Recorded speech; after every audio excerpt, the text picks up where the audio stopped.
The world of politics is consumed with conversation about bots, spam, and fake news, as they should be. But the conversation is not limited to the political world. If you run a business and you have competition in your vertical, whether you are an SMB or a large enterprise company, you will or already have encountered social media bots and fake news. For Tech Republic and ZDNet, I'm Dan Patterson, and we're speaking today with Rami Assad. He is the co-founder of Distill Networks, about what your business can do to fend off propaganda-based attacks. Rami, thanks a lot for your time today. I wonder if we could start at the beginning and maybe define terms. Although, again, in politics, there is a lot of conversation about Twitter and Facebook, bots and fake news. I think for the layperson or even a business technology decision maker, it can be kind of confusing about what we mean when we say fake. So let's start at the beginning. How do we define bots and fake news on social media? Well, you know, a bot is just any kind of computer program or script that's written to emulate or impersonate a real person, right? And so in terms of social media, it's a fake program that's pretending to be a real person amplifying some sort of story. Now, the reason it gets commingled with fake news is because oftentimes these bots are used to amplify fake news stories. So somebody writes a fake news article and then uses bots to impersonate real people and then share that over and over and over again. With bots, you can get a lot of scale very, very quickly. And so something that wouldn't have normally gotten at the time of day can be amplified and seem legitimate in a matter of seconds with bots. And I think for a lot of people who may work in technology or social media, it's not uncommon to find sites that will allow you to buy followers or buy spam bots for very inexpensively. But for a lot of people, it may come as a surprise.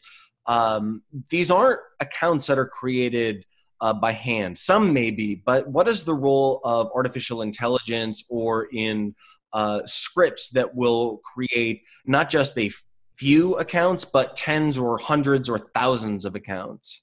Yeah, it's really like a machine. You have one script, one botnet that creates emails. Then you have another botnet that creates Twitter accounts that are tied to those emails. Sometimes they have botnets that create phone numbers that then can verify that can link into those Twitter accounts to be verified with a phone number. And they do another one with Facebook. So it's very purpose-built bots that all come together piece by piece to create what looks like a legitimate profile online. So I guess the next line or the next step in the line of reasoning or thinking here would be, so what? Okay, can't I as a user tell, or can't other people tell if I see no avatar or it's just posting gibberish or the same stuff over and over? Those seem like easy things to kind of figure out and dismiss. How am I wrong about this? Well, the unsophisticated ones are easy to distinguish. The problem is when a company like Twitter or Facebook doesn't effectively filter out the bots, it can blend in with legitimate users. And you can see even in the hearings as Facebook and Twitter go to Congress, every week as they dig into this problem more and more, they're uncovering a bigger and bigger problem because these bots really blend in with legitimate users. And the companies themselves are having a hard time identifying the difference. So us as the end user absolutely will have an impossible time really making sure 100% of the users are real. And one thing you described a moment ago are a number of different data points that we use on social media to verify or allegedly verify that we are human. And one of those things is a phone number. Another is other social media accounts like Facebook. A third is an email address. How do these bots, this takes some sophistication, how do these bots link all of these different items together? How do they acquire email addresses in bulk? How do they verify in bulk? How do they get phone numbers in bulk? This seems pretty sophisticated.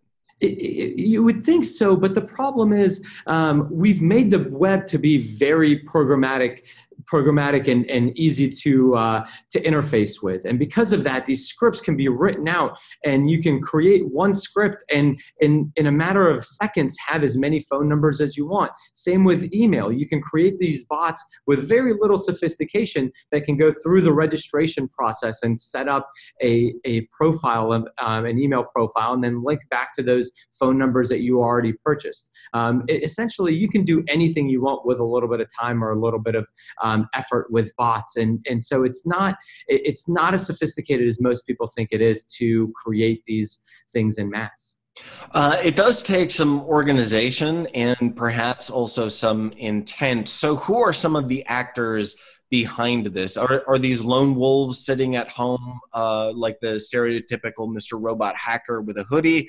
Or are these organized crime? Are they state actors? Are they private organizations? Who is organizing and conducting these attacks? It's actually all of the above. So you have some organized crime that's using bots for fraud. You have state actors that's using it to perpetuate political agendas. You have individual people that are trying to make some money. You can actually, if you do a search, a Google search and say, buying Yahoo email addresses in bulk, there's some people that just create bots so that they can enable other people, right? And these are individual actors that create bots to create 1,000 Yahoo addresses that you can validate, and then they'll sell it to other people. So it spreads a gamut of intent. It really is the internet. The beauty of the internet is that it opens up the world to opportunity, and because of that, every single type of person is going to try to take advantage of the opportunity that bots present.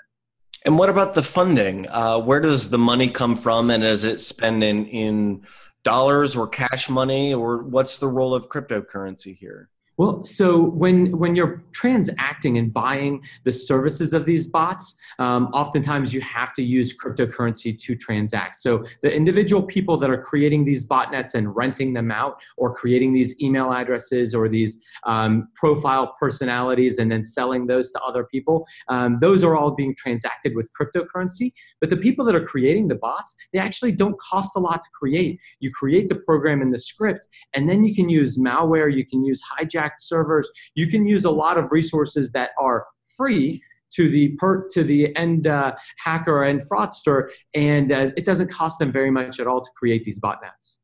And what about the impact? At the end of the day, we hear news reports that say, well, Russians may have spent $175,000, which in the advertising world is a drop in the bucket. So with so little being spent, how big of an audience can be reached? Well, the thing that's being missed here is the reason they're not spending a lot of money is because they don't need to. What they're doing is using bots to get real followers and then amplifying that message using bots. Again, it goes back to bots are quote unquote free or inexpensive for these guys to use. Why spend real money amplifying your message through advertising when you can do it for free or cheap using bots? And that's why there's just not a lot of money being spent, because they can amplify it for a lot more cost-effective mechanism using bots. Rami, you've done a fantastic job of laying the groundwork, presenting the case to why this is a significant problem.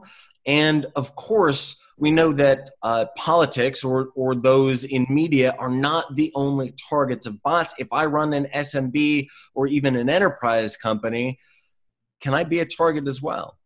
Absolutely. So there is a lot of gray area that happens with bots. Even your competitors might be using bots to undermine your pricing strategy, to figure out your SEO, to scrape your content and steal your data, or to defraud your advertising campaign that you're legitimately paying for. So it's important to have some sort of mechanism in place to understand what a real person is coming to your site versus a bot, and being able to filter out the bot traffic that you don't want.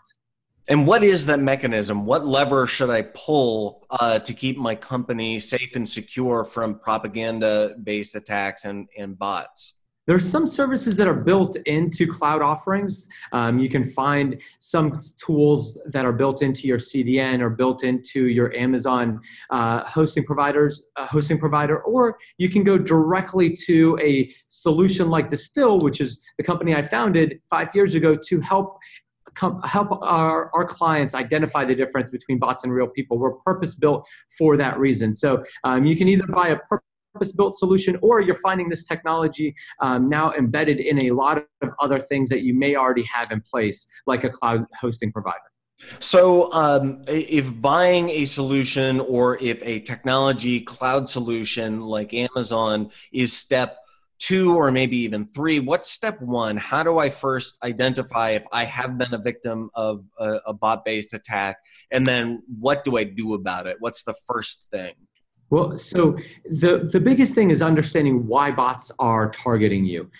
Who is it that's targeting you, and why? Are they going after your pricing? Are they going after your ads? Are they what is it that bots are targeting you with? And so you can either go through your logs, your web logs, and try to understand and disseminate manually bot traffic versus legitimate traffic. We also offer a free tool that you can plug into Google Analytics, and within your Google Analytics, we'll show you where your bot traffic is hitting you versus your real people, your real users. And using that free tool, you can get a better sense of what impact bots really have, and then make a clear decision about what you should do next.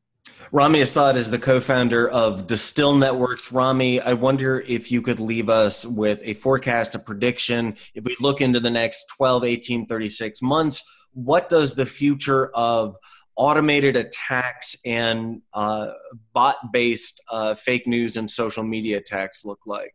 Well, I think for the next 12 months, you're going to see legislation try to curb the problem, and it's not going to work. It's going to be a futile effort that then will have to be iterated on with technology. You're going to see people have a false sense of security with the legislation that's going to come out, and from there, the problem and the attacks are just going to get worse and worse until we see this back in the news cycle again.